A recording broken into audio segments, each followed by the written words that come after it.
Welcome to Pam Jammer's Regression Tales.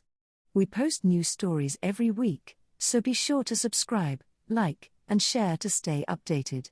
If you'd like to support the channel, see sequels, vote on upcoming stories, or even request a custom tale, check out my Patreon. Every bit of support helps bring more magical stories to life. Now, sit back, relax, and enjoy the story. All Men Are Babies. Chapter 1, The Phone Call. The sun hadn't yet burned off the mist curling through the hollows of the Cage estate. Morning light drifted like gauze across the frost-laced hedges, catching on the gilded iron gate that marked the entrance to the Ashmere property, built with old railroad money. Set deep in the rolling countryside of the northeastern United States, an hour outside Lenox, Massachusetts, the house was a sprawling mansion of imported stone and decadent gardens. It had turrets with hand-cut slate roofs, a greenhouse with misted glass panes, and a winding gravel drive that had never known tire tracks from anything less than a Bentley. The gardens were terraced, the hedgerows sculpted. There was a brook with a stone bridge carved in the likeness of Roman aqueducts. Even the geese flew over it as if instructed not to drop anything out of place. Diamanta Cage was already awake. Her robe was pressed Egyptian cotton. Her slippers were Angora. Her breakfast tray, carried silently into the sunroom by Mrs. Whitby, held sliced persimmon, black tea, and a single almond croissant warmed to exactly body temperature. She read her news on a tablet in one hand, sipping tea with the other. She had not inherited her wealth. She had built it. From nothing. At 26, she founded Cage Enterprises, a debt acquisition firm that specialized in buying uncollectible accounts for pennies, then squeezing their owners until they paid. By 35, she had acquired 3 competitors. She was in the middle of composing a handwritten note to her state senator when her phone rang. She let it ring once, twice, then lifted the receiver. "Mother?" The voice was soft, female, and familiar. "Lyra," she said, setting the pen down. "Good morning, darling."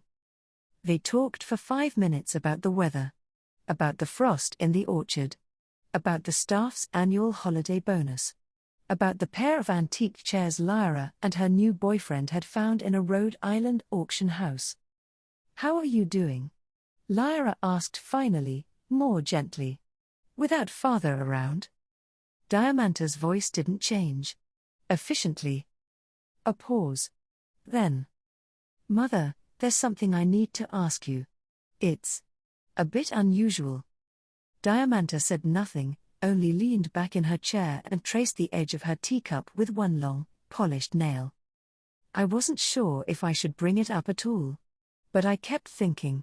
If there's anyone who wouldn't be surprised, it's you.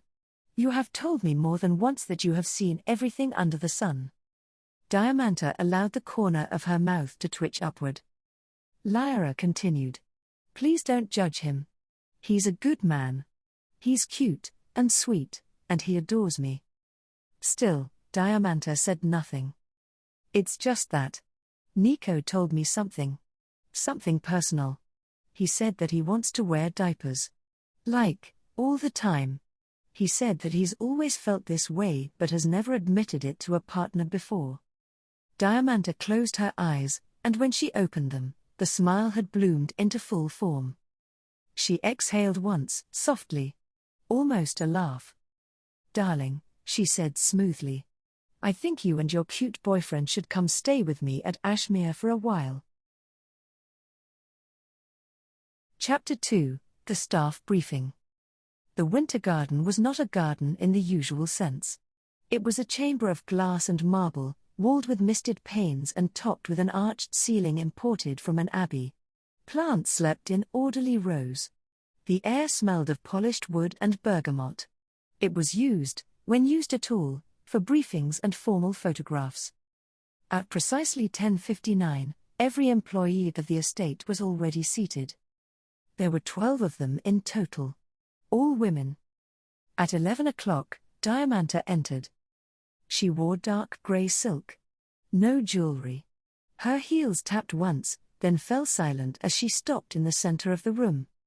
She looked over her household, some young, some old, all loyal. Mrs. Whitby sat nearest the head of the long glass table, posture perfect.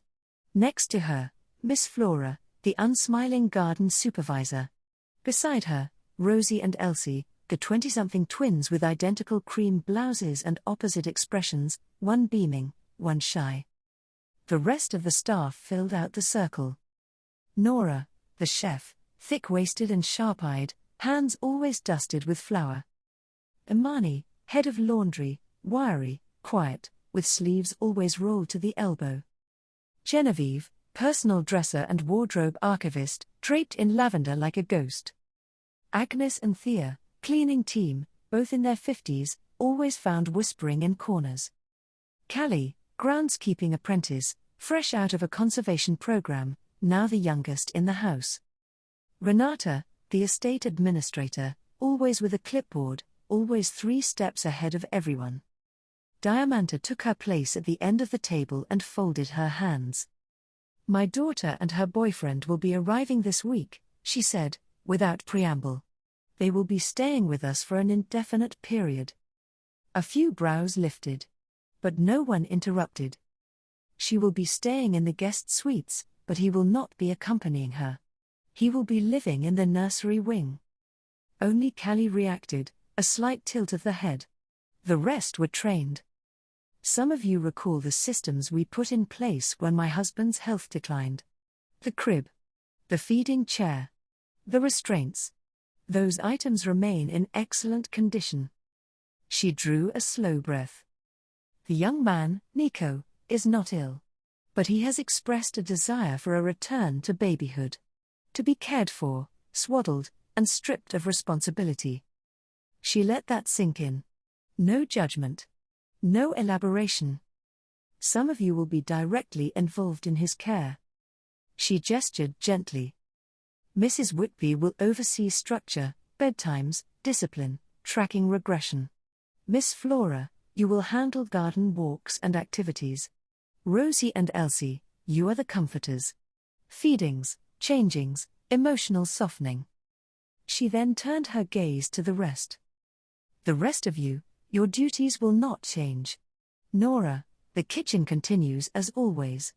But be prepared for modified meal trays on a scheduled basis. Yes, madam, Nora said without hesitation. Laundry, cleaning, linens, accounting, it all continues uninterrupted. You are not expected to manage the baby. But you will treat him accordingly should you encounter him. Imani raised a brow. Accordingly, madam. Diamanta smiled faintly. As you would any child of the house. With care. With boundaries. And without indulging. There was a quiet murmur of understanding. She stepped away from the table.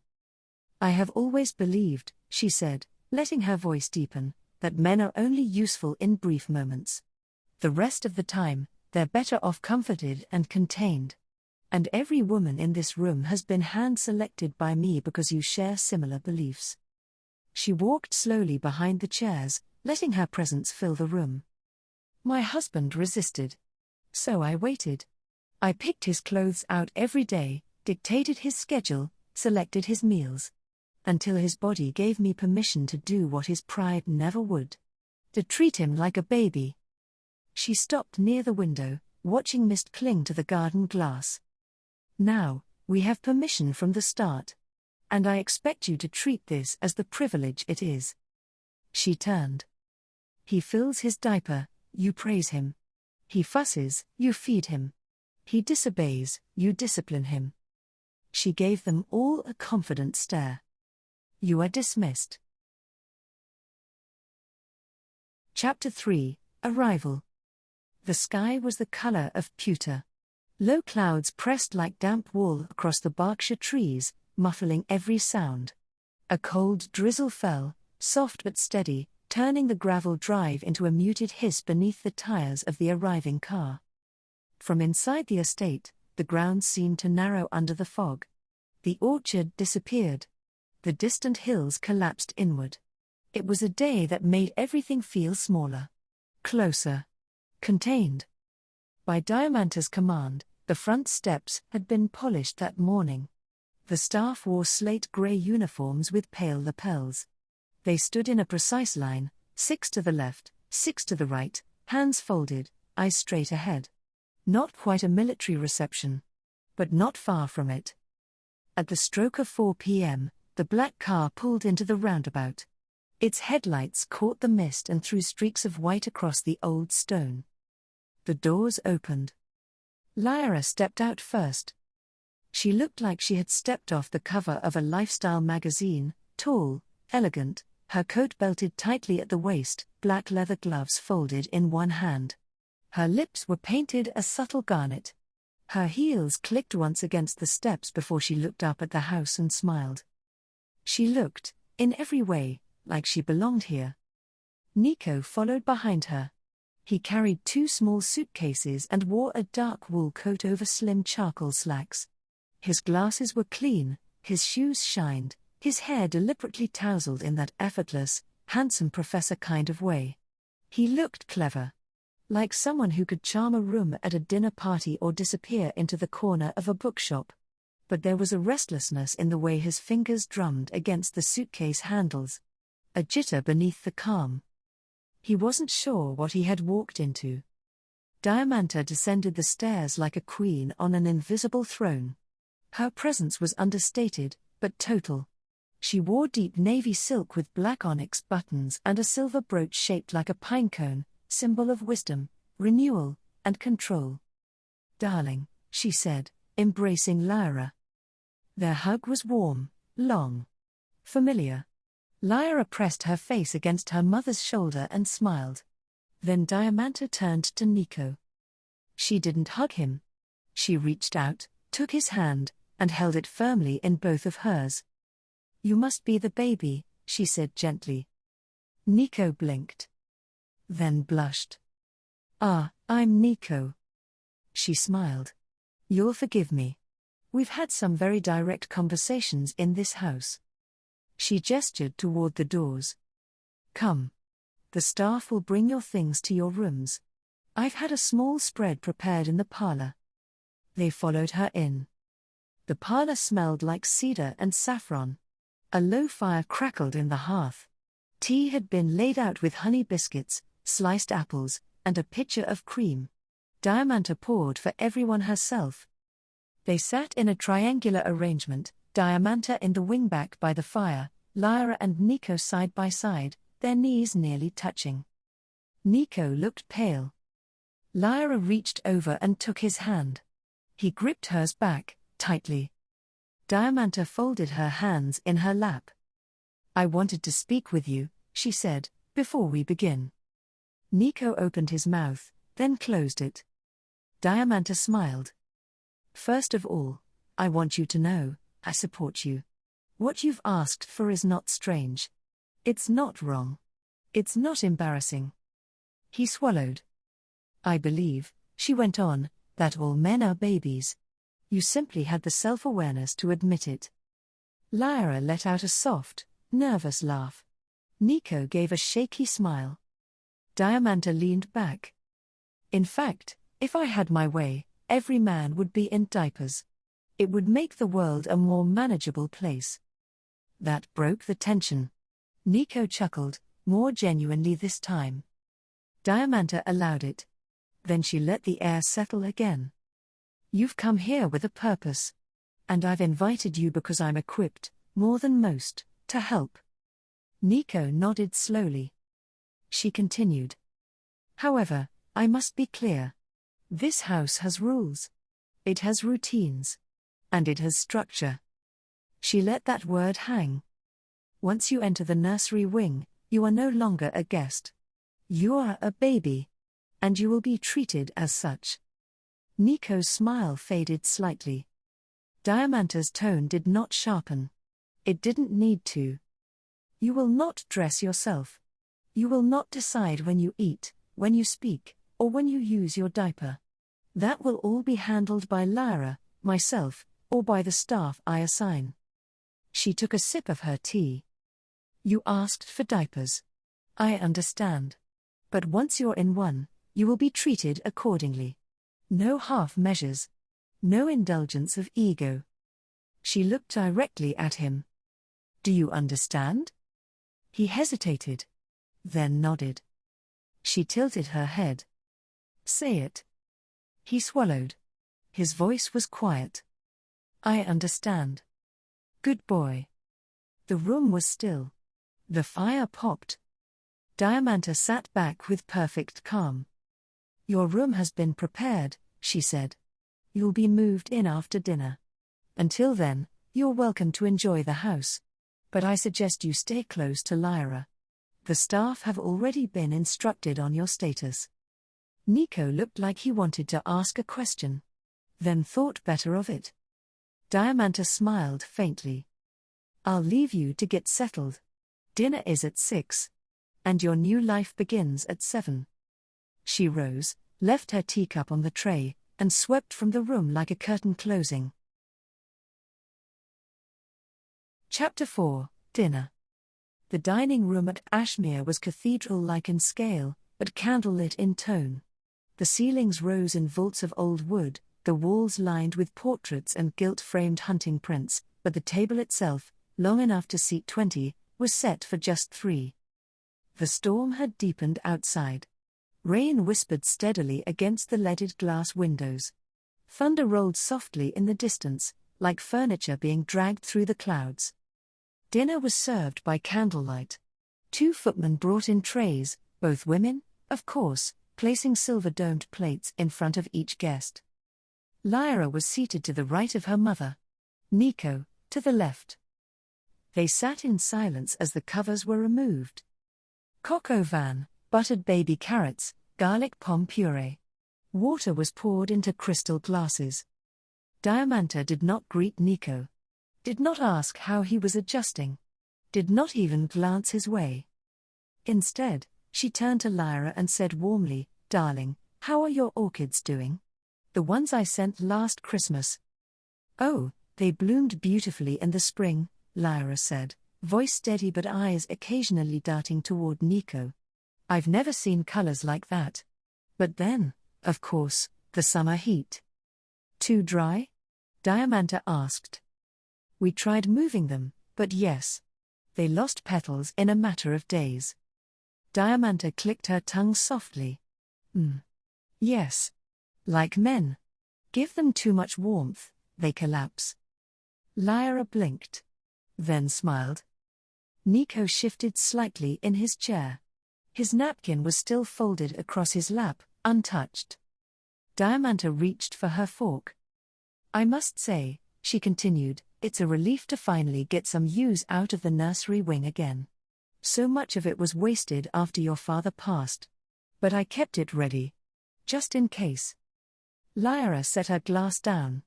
You didn't throw anything out? Of course not. I had everything custom-made. Do you know what it costs to have a high chair designed for a 6-foot-tall man? One that still locks? Still straps?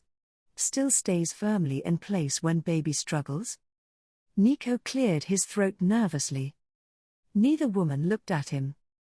I still have the crib, naturally, Diamanta went on. The side rails come up with a latch system, very smooth. The mattress is memory foam. Waterproof, of course. Your father never complained. Dad slept in it? Lyra asked carefully. Diamanta leaned back, smiling. Toward the end, yes. But I tried long before that. He always found an excuse not to. But when the illness came, he had no choice. And, I must say, he was calmer once he surrendered to it. Nico glanced between them, unsure if he was supposed to talk. Diamanta didn't stop. I still have several pairs of the mittens. Quilted, satin-lined, buckled at the wrist. No fingers, of course. And the booties, they're padded so nicely I think he could have walked across hot stone and not felt a thing. Lyra smiled in disbelief. You bought all those things? Oh, darling. You have no idea. She leaned forward, voice lowering in delighted confidence. I have pacifiers. Some just for sucking, some with rubber gags inside. I even have one that straps around the head, like a little muzzle. I have numbing ointments to coat the nipples so baby can't speak properly. She looked giddy now. Actually giddy. I have bottles that hold 32 ounces. I have a leg spreader bar, with loops for ankle restraints. I have a diaper changing platform that can support up to 300 pounds. I have straitjackets, onesies, bibs, bonnets, teething rings. I have diuretics, laxatives, muscle relaxants, catheters. She ticked them off like cherished possessions. I have crawling cuffs, I have toys that lock, I have tie-mouth furniture. I have a rocking horse with straps. She spoke with the energy of a schoolgirl showing off a collection. Lyra looked stunned. And a little amazed. Nico opened his mouth. I don't know if I want all those things. Both women paused. Then Diamanta glanced at him. Once. I didn't ask you to speak, sweetheart. Nico froze. Silence returned. Diamanta reached for her wine. I even have a voice monitor system, like a baby cam, but designed to record voice tone and stress level. It lights up if the baby gets too fussy. That's incredible, Lyra said, stunned. Diamanta beamed. I never got to try all of it. Your father, well, you know. He had his pride. But I do believe this time will be different. Lyra hesitated. I always knew you thought men were babies, I mean, you said it all the time growing up. But I didn't know you actually tried to treat Dad like one. I thought it was all just talk. Diamanta paused only a moment. I started with his wardrobe. His routines. Took away decisions. Softly, over time. He resisted, of course. But the less he had to worry about, the calmer he became. I never pushed too hard. Not until the illness gave me permission. She took a sip of tea. And even then, he never admitted he liked it. But he stopped fighting it. That was enough. Lyra sat back, absorbing this. A faint flicker of recognition in her eyes. It all made more sense now. Her mother's favorite sayings. Her father's oddly simple routines. The quiet, unspoken power in the house. And now, here it was again. But this time, a willing participant. With no shame. No hiding. Diamanta turned her gaze back to Nico. And now, she said with a devilish smile, we get to do it properly. Thanks so much for watching today. We hope you enjoyed this week's story and found it relatable, enjoyable, or just a little comforting.